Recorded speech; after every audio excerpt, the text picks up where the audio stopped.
I fear God, to kwanza my thoughts. The battles I fought to dance at Tambo Road. The songs that I wrote, Esasati Aita wrote. When I'm not dark, I'm just singing and I'm blood. The kwanza my court, man, I'm going through a lot. Nongona wamwe wachipiwa jino na na Scott. Sometimes I feel like ndinindega if it's not. Then I guess take out under mod. Shakaramba shakadai ndichazo hey. Inini yangu andisikuziva what's the way. Kunetsekana everyday nasindojei. Basa kwangu andisupiwa kana pay. Ukapinda mtsoka dzangu kunodoka wangu hazvimbononoka sina kusimba unopanoka wangu zvinokushoka wangu ombopa tsoka wangu tsoka dzangu ndiani angapinde ndiani angapinde ndiani angakwane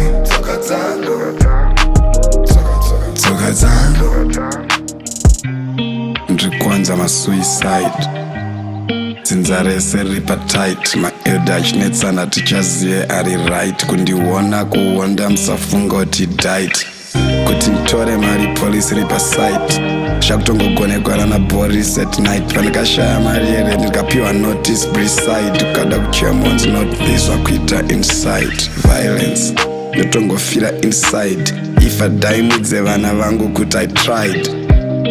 In the meantime, ndikuita fight kujadodho ndikaenda ndikanovhara mathaza 5 ndikarowa mari nemaprisa ndozvinoita life and it's still fine if you're thinking kuti this is lies then it's still fine if you're thinking kuti this is nice ari kutora mari dzemadaits achinokanda madais ukapinda mutsoka dzangu kunodoka wangu hazvimbononoka usina kusimba unopanoka wangu zvinokushoka wangu ombopa tsoka wangu tsoka dzangu ndiani angapinde ndiani angapinde ndiani angakwane tsoka dzangu